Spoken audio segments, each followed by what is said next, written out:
Hello दोस्तों, वंदे मातरम, जय हिंद, जय भारत। मिशन सक्सेस कोचिंग के इस यूट्यूब चैनल पर आपका स्वागत है। तो आइए दोस्तों, आज 13 अगस्त के तीनों शिफ्ट के एमपी पुलिस के पेपर हो चुके हैं। फर्स्ट शिफ्ट और सेकंड शिफ्ट और थर्ड शिफ्ट के पेपर हो चुके हैं, जिसका एनालिसिस लेके आज मैं आपके सामने आया हूं। तो आइए दोस्तों, देखते हैं कि जीके के कौन कौन से प्रश्न आए, कितने प्रश्न जीके का है, कितने प्रश्न साइंस के आए, है ना, और मैथ्स और रीजनिंग के भी कितने कितने प्रश्न आए और कौन कौन से टॉपिक से कितने कितने प्रश्न आए। आइए दोस्तों, सबका एनालिसिस करते हैं, देखना है ना कौन कौन से क्वेश्चन आपके सामने आए हैं। तो देखना, आज के जो फर्स्ट शिफ्ट के पेपर है ना, आज का जो फर्स्ट शिफ्ट का जो पेपर हुआ उसमें कौन कौन से क्वेश्चन आए देखना। तो पहला क्वेश्चन आया था आज के पेपर में कि जो सतलज जो हिमालय पर्वत की जो राक्षस ताल जो झील है ना, वहां से कौन सी नदी का उद्गम हुआ है। तो दोस्तों, कौन सी नदी का उद्गम हुआ है? सतलज नदी का। तो सबसे पहला प्रश्न ये आया था कि राक्षस ताल जो झील है वहां से कौन सी नदी का उद्गम हुआ है। तो दोस्तों, कौन सी नदी का हुआ है? सतलज नदी का। अगला क्वेश्चन आया था कि सोनल मानसी, है ना दोस्तों, देखना नाम लिख रहा हूं, सोनल मानसी। सोनल मानसी का संबंध कौन से नृत्य से है ना, ये जो सोनल मानसी ये कौन से नृत्य से संबंधित है? तो इसका आंसर था दोस्तों कौन सा? भरतनाट्यम, है ना। आपने कल भी देखा था कि कल भी एक क्वेश्चन आया था भरतनाट्यम से संबंधित था, है ना। तो आज भी आया है कि सोनल मानसी के बारे में पूछा है कि सोनल मानसी का जो संबंध है वो कौन से नृत्य से है। अगला देखना, अगला क्वेश्चन, भारत के 24वें मुख्य चुनाव आयुक्त पूछे, है ना, भारत के 24वें मुख्य चुनाव आयुक्त पूछे दोस्तों। तो भारत के 24वें मुख्य चुनाव आयुक्त कौन है? देखना, इनका नाम है सुशील चंद्रा, है ना दोस्तों, नाम याद रखना क्या है? सुशील चंद्रा। अगला प्रश्न था लूनी नदी, है ना। ये लूनी नदी आपको पता है राजस्थान और गुजरात में बहने वाली नदी है, कौन सी? लूनी नदी। तो क्वेश्चन था कि लूनी नदी कहाँ समाप्त होती है ना। तो दोस्तों, ये लूनी नदी कच्छ के रण में जाके क्या हो जाती है? विलुप्त हो जाती है। तो इसका आंसर क्या हो जाएगा? कच्छ का रण, है ना। कि ये जो लूनी नदी है ये कहाँ जाके समाप्त हो जाती है? कच्छ के रण में जाके विलुप्त हो जाती है। भारत, अगला क्वेश्चन है, भारत की रियासतों का एकीकरण किसने किया? तो दोस्तों, ये क्वेश्चन सबको पता है, बच्चे बच्चे को पता है कि भारत के रियासतों का एकीकरण किसने किया था। तो इसका आंसर क्या हो जाएगा? सरदार वल्लभ भाई पटेल। अगला है डांडिया कहाँ का लोक नृत्य है ना दोस्तों। अगला क्वेश्चन जो आया था वो था किससे? डांडिया नृत्य से, कि डांडिया कहाँ का लोक नृत्य है। तो ये है कहाँ का? सबको पता है दोस्तों, कहाँ का है? गुजरात का, है ना। आज के जो क्वेश्चन है थोड़े इजी लेवल पे थे, है ना। इंडिया का अगला देखना क्वेश्चन, अगला क्वेश्चन है बिरजू महाराज, है ना दोस्तों। अगला जो क्वेश्चन है वो कौन सा है? बिरजू महाराज। कि बिरजू महाराज का संबंध किससे है?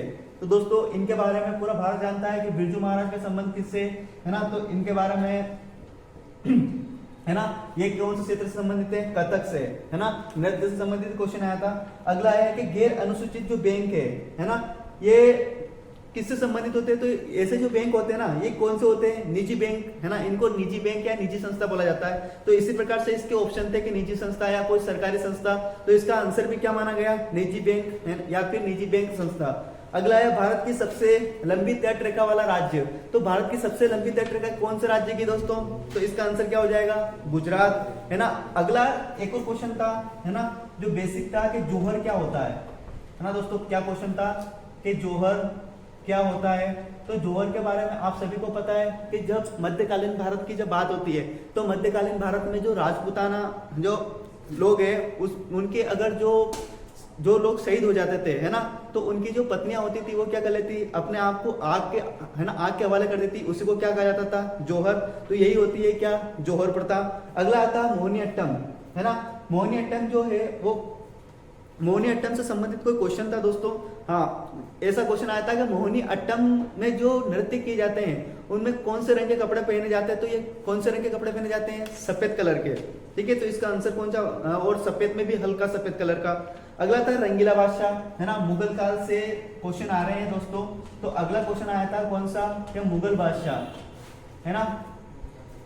मुगल बादशाह में रंगीला बादशाह किसको कहा जाता है? तो इसका आंसर हो जाएगा क्या? मोहम्मद शाह, है ना, ध्यान रखना। इसका आंसर क्या हो जाएगा? मोहम्मद शाह, ठीक है दोस्तों। तो मुगल बादशाहों में रंगीला बादशाह किसको कहा जाता है? मोहम्मद शाह को।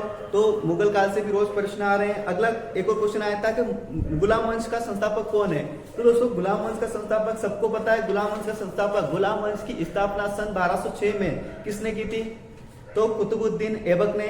एक और क्वेश्चन था मध्यकाल से, मध्यकाल में भारत में शासकों को क्या कहा जाता है? तो दोस्तों, जब मध्यकाल में जब दिल्ली सल्तनत की बात होती है तो दिल्ली सल्तनत उसी को मध्यकाल कहा जाता है। तो दिल्ली सल्तनत में या मध्यकाल में भारत में है ना जो शासक होते थे उनको क्या कहा जाता था, उनको क्या कहा जाता था, सुल्तान, है ना दोस्तों। याद रखना कि मध्यकाल में, है ना, मध्य काल में शासकों को क्या कहा जाता था, शासकों को क्या कहा जाता था। तो इसका आंसर याद रखना, क्या कहते थे, सुल्तान, है ना दोस्तों। तो ये क्वेश्चन थे आज के जीके के, जिसमें कुछ कुछ क्वेश्चन जो मैंने लिख रखे देख लेना। लूनी नदी का समापन कहा जाता है, कच्चीकरण में। 24 भारत के 24 मुख्य जो चुनाव आयुक्त थे वो कौन है, सुशील चंद्र। अगला क्वेश्चन, मध्यकाल में शासकों को क्या कहा जाता था, सुल्तान। सोनल मानसी का संबंध किससे, भरतनाट्यम से। डांडिया जो नृत्य है वो कौन से राज्य का है, गुजरात का। बिरजू महाराज का संबंध किससे, कथक से। अगला, जोहर प्रथा क्या होती है, तो जो राजपूताना में जो शहीद हो जाते हैं, जो उनकी पत्नियां अपने आप को आंख के हवाले कर देती, उसी को कहा जाता है क्या, जोहर प्रथा। रंगीला बादशाह, तो मुगल काल में रंगीला बादशाह किसको कहा जाता था, मोहम्मद शाह को, है ना दोस्तों। और अगली बात करते हैं कि साइंस के किस प्रकार से क्वेश्चन रहे और मैथ्स और रीजनिंग में भी क्या क्या क्वेश्चन आए थे, देखना दोस्तों। तो आगे समझना साइंस के, है ना, साइंस के नॉर्मल क्वेश्चन आए थे आज। तो साइंस के क्वेश्चन, है ना, फर्स्ट शिफ्ट के पेपर में साइंस के क्या क्या क्वेश्चन थे समझना। पहला क्वेश्चन था कि भोजन का जो पाचन होता है वो कौन सी क्रिया है ना। जो भोजन का जो पाचन होता है, भोजन का पाचन, है ना, भोजन का जो पाचन है, इसकी जो क्रिया होती है उसको किस नाम में जाना जाता है। तो दोस्तों आपको पता है कि भोजन की जो पाचन की जो क्रिया होती है ना, ये कौन सी क्रिया होती है, रासायनिक। ठीक है दोस्तों, याद रखना कभी आपके भी ऐसा क्वेश्चन आ जाए साइंस में कि भोजन का जो पाचन है वो कौन सी क्रिया है, तो कौन सी क्रिया है, रासायनिक क्रिया है। अगला क्वेश्चन था कि जो पक्षी होते हैं, है ना, ये पक्षी जो होते हैं ये पक्षी कौन से वर्ग में सम्मिलित है या कौन से वर्ग में आते हैं पक्षी। तो पक्षी के लिए खुद एक वर्ग बना हुआ है ना, कौन सा, जिसको क्या बोलते हैं अपन, है ना, जिसको क्या बोलते हैं, पिसिज वर्ग। ठीक है। अगला नीली क्रांति, नीली क्रांति का संबंध किससे, मत्स्य पालन से।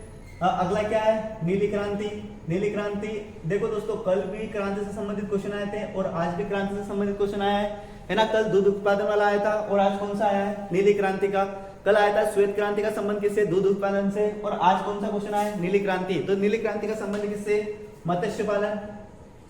ठीक है दोस्तों, याद रखना किससे, मत्स्य पालन से। अगला क्वेश्चन था कि प्रकाश वर्ष, है ना, जो प्रकाश वर्ष है, इस प्रकाश वर्ष, ये जो प्रकाश वर्ष है, ये प्रकाश वर्ष किसका मात्रक होता है, तो सबको पता है, एक खगोलीय दूरी, है ना, खगोलीय दूरी का मात्रक होता है क्या, प्रकाश वर्ष। और पार्सेक की होता है, वो सबसे लंबी दूरी का मात्रक होता है। ठीक है। अगला था जिम्नोस्पर्म, है ना, कुछ क्वेश्चन आया था, ये मेरे को पूरा पता नहीं चल पाया, जिम्नोस्पर्म से क्वेश्चन आया था है ना, कि जिम्नोस्पर्म।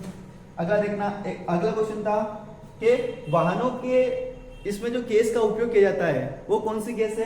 तो वाहनों में कौन सी गैस का उपयोग किया जाता है, आपको पता होगा कि वाहनों में कौन सी गैस का उपयोग किया जाता है, तो कौन सी गैस है, सीएनजी, है ना दोस्तों। कौन सी गैस का प्रयोग किया जाता है, सीएनजी का। अगला क्वेश्चन था कि एम्पियर जो है, देखना दोस्तों, जो एम्पियर है ये किसका मात्रक है, तो एम्पियर किसका मात्रक है दोस्तों, विद्युत धारा का, है ना। नॉर्मल क्वेश्चन था, किसका मात्रक है, विद्युत धारा का। अगला क्वेश्चन पूछा गया था कि जो अम्लीय वर्षा होती है ना, अम्लीय वर्षा होने का कारण क्या है, इसके जो घटक है वो कौन कौन से होते हैं, तो NO2 और SO2, इन दोनों को इसका कारक माना जाता है, NO2 और SO2, है ना। इसी के कारण क्या होती है दोस्तों, अम्लीय वर्षा होती है। तो आज के जो साइंस के क्वेश्चन थे वो बहुत नॉर्मल थे, है ना, ताकि जिसने अगर हल्की फुल्की जो साइंस पढ़ रखी है ना, तो उसके भी सारे के सारे क्वेश्चन सही हो जाएंगे। ऐसे नॉर्मल क्वेश्चन आए थे और आज का पेपर भी अच्छा रहा है, इजी पैटर्न पे रहा है और सबके अच्छे नंबर आए हैं। देखना दोस्तों, और बात करते हैं तो आज के मैथ्स में कौन कौन से टॉपिक से क्वेश्चन आए, आइए बात करते हैं। तो सबसे ज्यादा जो क्वेश्चन पूछे गए हैं, है ना, देखो दोस्तों ध्यान रखना कि एक्स्ट्रा मैथ्स से बहुत कम क्वेश्चन आ रहे हैं, एडवांस मैथ्स के क्वेश्चन बहुत कम आ रहे हैं। अधिकतर जो क्वेश्चन आ रहे हैं ना वो कहां से आ रहे हैं, अर्थमेटिक से। और अर्थमेटिक में से सबसे ज्यादा क्वेश्चन आ रहे हैं दोस्तों सीआई के और एसआई के, सबसे ज्यादा क्वेश्चन आ रहे हैं हर पेपर में। कल के दोनों शिफ्ट के पेपर देखे जाए और आज के भी तीनों शिफ्ट के पेपर देखे जाए तो कुल अभी तक एमपी पुलिस में 5 शिफ्ट जो हुई है उसमें सबसे ज्यादा जो क्वेश्चन बने हैं वो कहां से बने, सीआई और एसआई। मतलब जिसका भी एग्जाम अगर 1-2 दिन में है दोस्तों तो सबसे पहले सीआई और एसआई को आप अच्छा बना लीजिए, क्योंकि यहाँ से क्वेश्चन आना 100% तय है। ठीक है। और कम से कम दोनों से मिलाकर 4 से 5 क्वेश्चन प्लस ही आ रहे हैं। अगला देखना अगले क्वेश्चन आपको औसत से भी आज क्वेश्चन देखने को मिले हैं, है ना दोस्तों, औसत, एवरेज। अगला मिश्रण का टॉपिक बहुत इंपॉर्टेंट हो गया एमपी पुलिस के लिए, क्योंकि कल के दोनों शिफ्टों में भी मिश्रण से क्वेश्चन आए हैं, आज के भी तीनों शिफ्ट में मिश्रण के क्वेश्चन आए हैं, और कम से कम 2 से 3 क्वेश्चन फिक्स है हर शिफ्ट में। 2 से 3 क्वेश्चन हर शिफ्ट में आए हैं, ठीक है। अगला देखना सरलीकरण के भी क्वेश्चन फिक्स है कि आपको एक या दो क्वेश्चन तो आपको सरलीकरण के देखने को मिल जाएंगे। अगला आज समय और दूरी से भी रिलेटेड क्वेश्चन आए हैं, तो समय, दूरी, टाइम एंड डिस्टेंस, ठीक है। अगला देखना संख्या पद्धति से क्वेश्चन आ रहे हैं दोस्तों, जैसे पिछली बार देखने को मिले थे वैसे ही संख्या पद्धति से क्वेश्चन इस बार को भी देखने को मिल रहे हैं। और संख्या पद्धति में भाजकता के नियम, है ना दोस्तों, जिसने भाजकता के नियम नहीं पढ़ रखे वो भाजकता के नियम पढ़ लीजिए, क्योंकि 7 की भाजकता, 11 की भाजकता, 13 की भाजकता, 17 की भाजकता, 19 की, 29 की, 31 की, 23 की, है ना, 37 की, 91 की, 53, 57, इन सब की भाजकता पूछी जा रही है दोस्तों। इसे समझने के मैंने वीडियो भी अपलोड कर रखा है इसी चैनल पे, अगर जिसको भाजकता के नियम सीखना है तो वो इसके लिंक में डिस्क्रिप्शन में डाल दूंगा, तो आप वहां जाके देख लेना, ठीक है। क्षेत्रमिति से भी क्वेश्चन आ रहे हैं दोस्तों, है ना। अगर एडवांस मैथ्स में से अगर कहां से क्वेश्चन आ रहे हैं तो वो कहां से आ रहे हैं, क्षेत्रमिति से। 2 से 3 क्वेश्चन फिक्स है, और इसमें से आयतन और क्षेत्रमिति दोनों में देखे जाने तो क्षेत्रमिति के ज्यादा क्वेश्चन आ रहे हैं, ठीक है।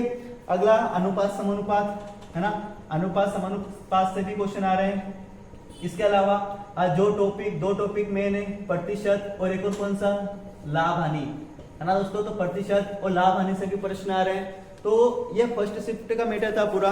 अब इसके अलावा अगर रीजनिंग का देखा जाए, है ना, तो मैं रीजनिंग का मैटर बता देता हूँ, रीजनिंग का कैसे क्या रहा पेपर।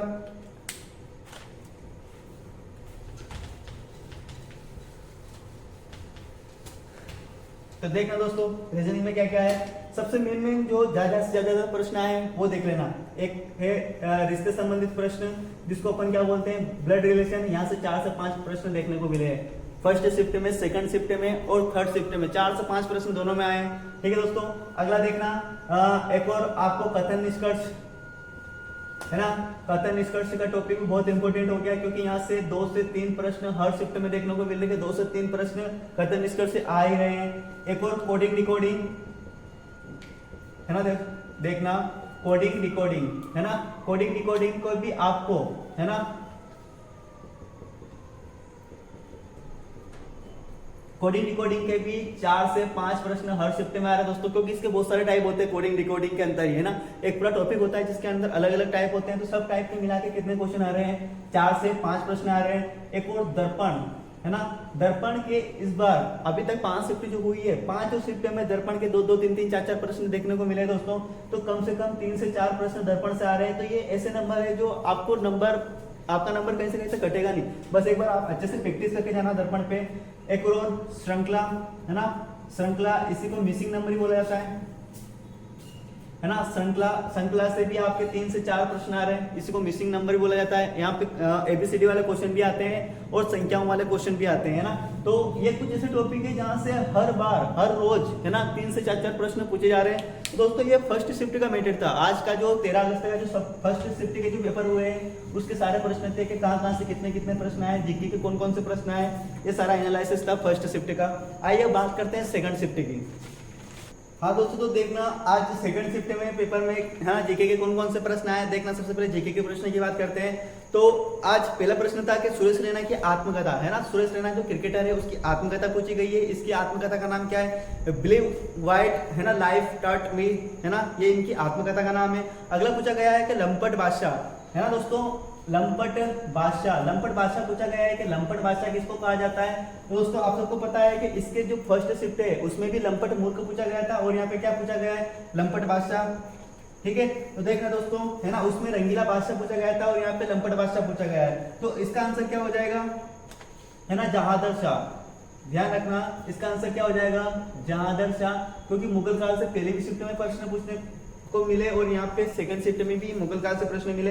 अगला है कालबेलिया। कालबेलिया कहाँ का लोक नृत्य है, तो कालबेलिया बहुत इजी प्रश्न है, सबको याद होगा, है ना। कालबेलिया कहाँ का लोक नृत्य है, तो राजस्थान का। अगला है कृष्णा नदी का उद्गम, है ना, कृष्णा नदी। आपने देखा फर्स्ट शिफ्ट में सतलज नदी का उद्गम पूछा गया था और यहाँ पे कृष्णा नदी का उद्गम पूछा, मतलब नदियों से कल भी प्रश्न देखने को मिले, आज फर्स्ट शिफ्ट में भी प्रश्न देखने को मिले और इस शिफ्ट में प्रश्न देखने को मिले। तो कृष्णा नदी का उद्गम कहाँ से होता है? महाराष्ट्र के महाबलेश्वर, है ना, सह्याद्री जो पहाड़ियां है वहीं से इसका उद्गम होता है। अगला है वर्तमान में राज्यसभा के सभापति, कल राज्यसभा का सभापति पूछा गया था, अध्यक्ष पूछा गया था और आज राज्यसभा का उपसभापति पूछा गया है।